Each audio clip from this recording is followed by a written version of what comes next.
Hi, I'm Dan Smith, and I'm going to teach you how to play Wichita Lineman. And this is not the simplest song in the world. There's about 5 sections to it, but it's a beautiful song that I'm going to do relatively similar to how Glen Campbell did it.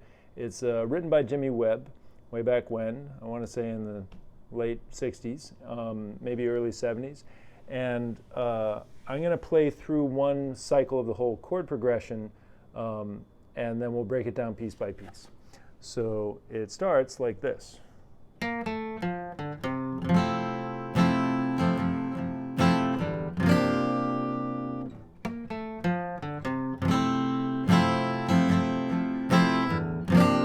am a lineman for the county, and I drive the main roads, searching in the sun for another overload. I hear you singing through the wire, I can hear you through the wine, and the Wichita Lineman is still on the line.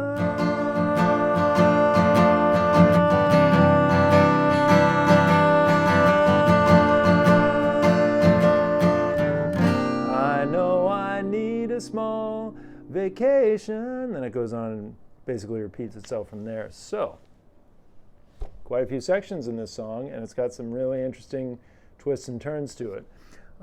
Let's start with the intro. The intro is going to start with this very cool riff. Now, how many notes is that? 1, 2, 3, 4, 5. And then you're going to go into that chord, which we'll get to in a second. But that's going to start with your ring finger on the 3rd string of the 3rd fret, and then your 2nd finger, or your middle finger, on the 3rd string of the 2nd fret. And then your ring finger goes back to the 3rd fret, but this time it plays the 4th string.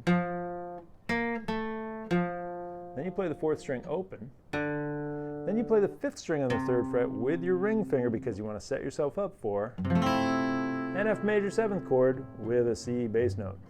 That's what this is, and we're going to break it down in a second, but let's just play that whole riff one more time.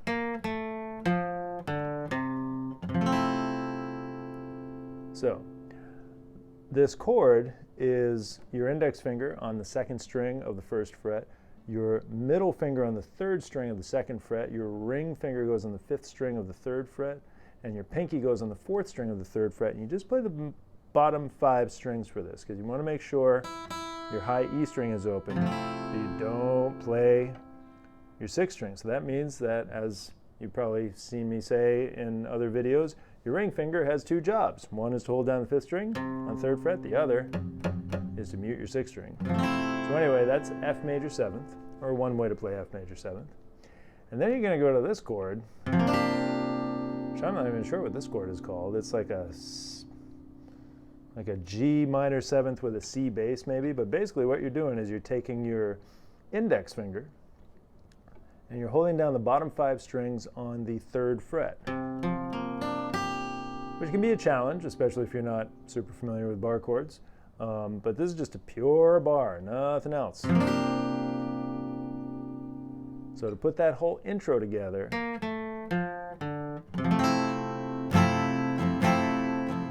play that F major 7th for essentially 4 beats. So you could start just by playing 4 down strums, and then if you want to get a little, crazy with it, you could throw in some other strums in there, but just start with 4 down strums. Just 1, 2, 3, 4, and then G minor 7th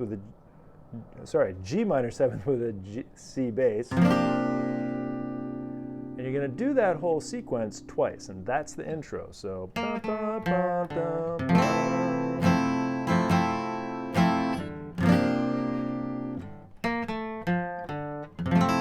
now, sometimes I don't even land on the 5th string of the 3rd fret, individually. I just go right into the F major 7th chord. So that's kind of up to you. I think, you could play that note and then play the chord, or you could just go right into it. I like both. But anyway, that's the intro. And on that, so the second time you play this freaky little chord, that's where you sing, I am a lineman for the county. And on this thing, what's this chord, right? This is a B flat major seventh, which there are many ways to play this chord, and we'll get into some alternatives in a second. But the easiest way to think of this chord is it's just a big staircase that starts on the first string of the 5th fret with your index finger, and then you just go up one string and 1 fret and 1 finger. So my middle finger is playing the 2nd string on the 6th fret, then my ring finger is playing the 3rd string on the 7th fret, and then my pinky's playing the 4th string on the 8th fret. So bing, bang, bong, bong, just walk down the steps, and then your thumb's going to reach up here. Don't worry, you'll be able to do it eventually. On the 6th string of the 6th fret, and you're going to mute. Your thumb's got 2 jobs, right? You're going to hold down the 6th string on the 6th fret and then mute the 5th string. And that's a beautiful chord called the B flat major 7. There are easier ways to do it, but I like this way, so this is how you're going to do it. But then from there, so you hold that for 4 beats, or just 4 down strums to start. And then you're going to go from there to A minor 7. Which means you're barring the 5th fret with your index finger, and then you're putting your ring finger down on the 5th string of the 7th fret. There are other ways to do this chord, but we're going to just make life simple right now and just do it like that. And then you're going to do that for four beats or 4 strums. Then go down 2 frets and play G minor 7th for the same amount of time, 4 strums or 4 beats. So that's kind of the first section, right? So you got the intro, and then the first section here of the verse, I am a lineman for the county, and I drive the main roads. So that's a very straight strum, but obviously with all these things, this is one of the cool things about this song is there's a lot of room for interpretation.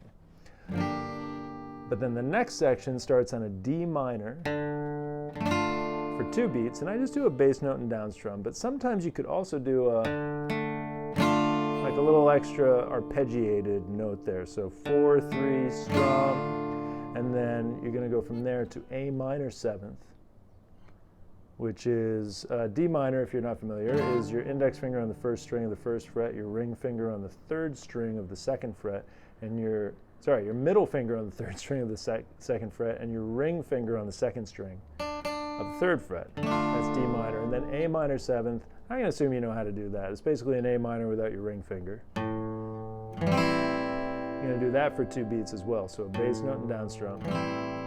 And then a G for 4 beats, but I like to let this G and many of the chords in this song just ring out. So I just do a bass note and down strum, 3, 4, but I hold it for 4 beats. So that's like 1, 2, 1, 1, 2, 3, 4, which takes you then to D. Now there's going to be a little move here on the D.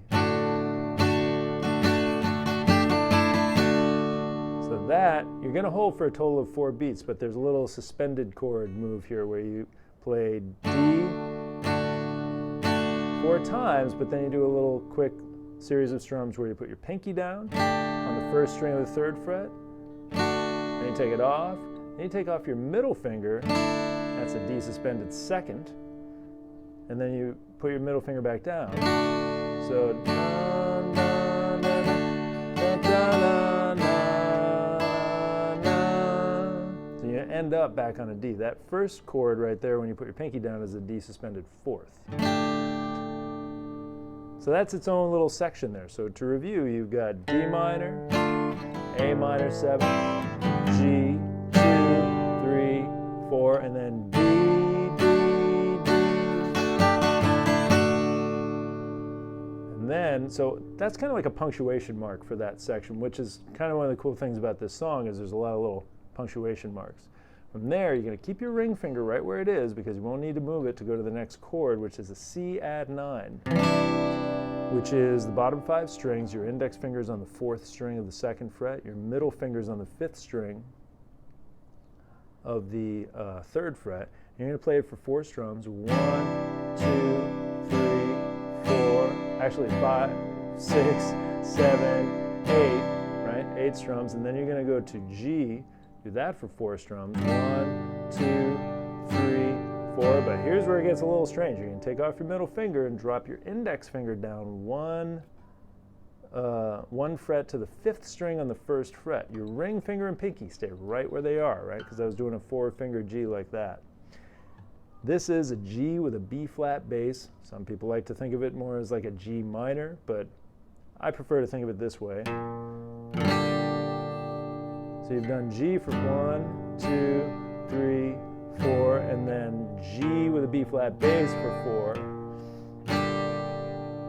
Then you go back to your D, and you're going to do the same move you did before, the D, D, D, da, da, da, da, but it's going to end differently.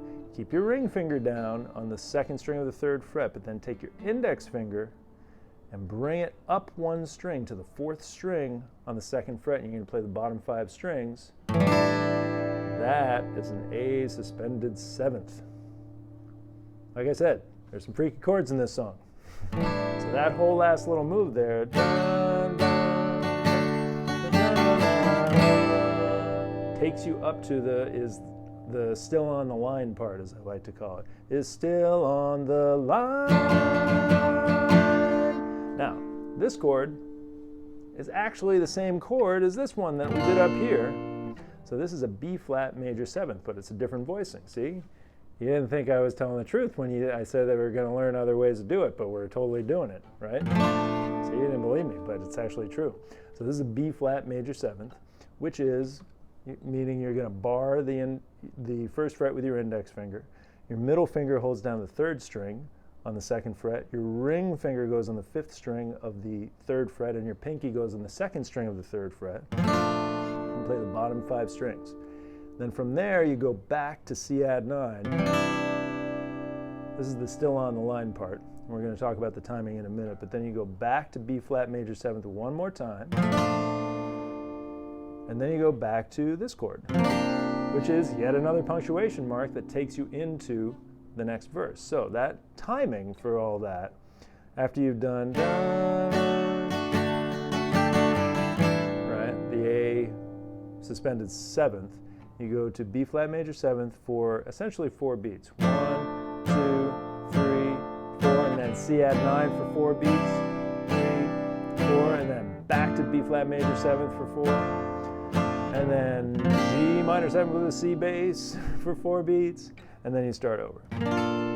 So let's talk about the rhythm of that strum, though, for the still on the line part, right? So it's...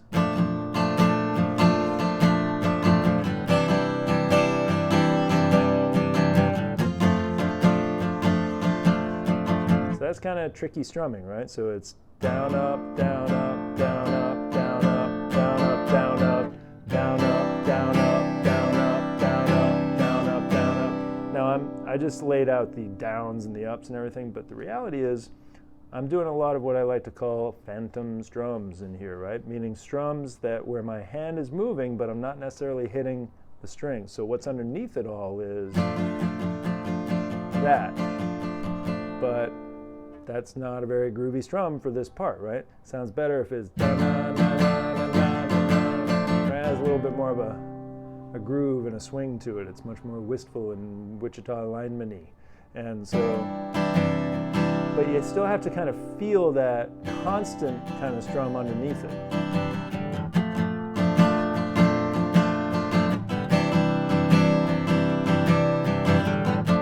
And I'll give you another little tip for this section here, for the still on the line part. Give yourself permission to add or to allow some open string transitional strums, right? That's going to give you the kind of connective tissue to make the whole thing kind of flow smoothly.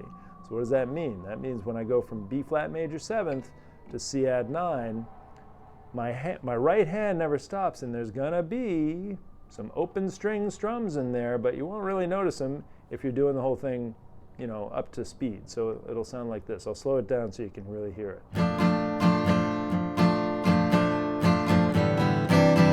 Hear it?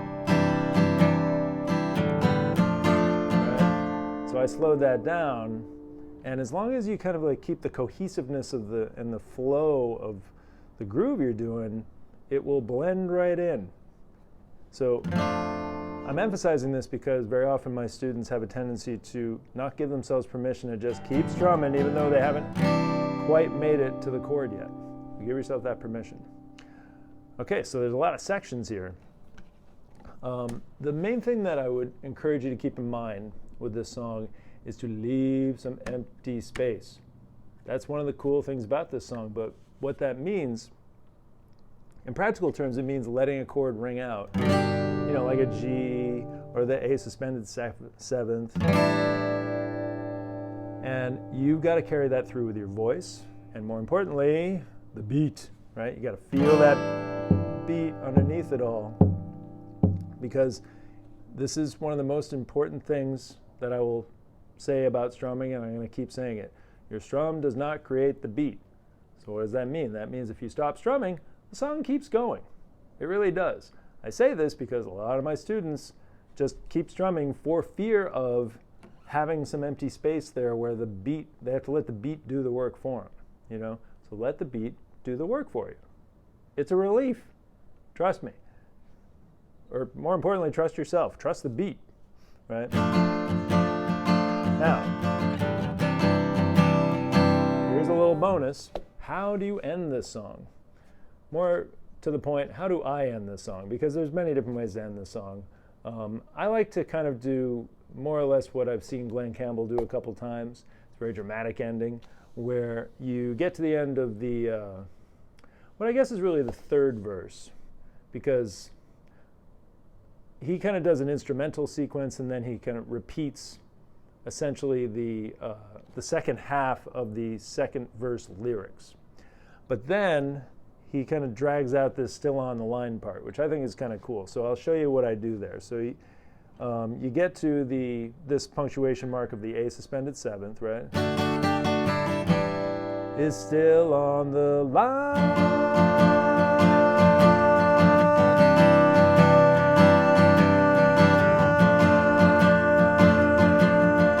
And instead of going to this chord, you go back to C add 9 again. You just basically stay on a loop of B flat major 7 to C add 9, and you hold that note on the line. Still on the line. Still on the line.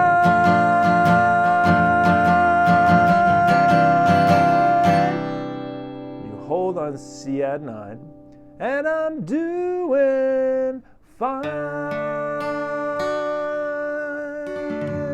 You end on a D. Now, this is a little tip for all those of you out there who want to perform this song. And I would say this is true of virtually any ending to a song. There are going to be exceptions, but not too many of them. Make sure that if you're doing a wind down like what I just did, don't do it on the last chord. Do it on the second to last chord, right? Like the C add 9. Take a pause. Take a longer pause than you think you should. Trust me, the audience will appreciate it. It will let them know that it's time to clap. This is an underrated point when it comes to performing on stage. I see a lot of performers who don't give the audience clear messages as to, among other things, when is it time to clap. So, give yourself permission to pause, let a little time pass, let the chord breathe, and then do your ending. And I'm doing fine. So, that's just a little performance advice. Try it out. See if you notice a difference. I bet you'll get better applause if you do a better ending. Be deliberate about it. So anyway, this is Wichita Lineman, the song. I'm Dan Smith, and I hope this helped you. I think it's a fantastic song, and it's a really good song for learning, but it's also just a really fun song to play. So enjoy.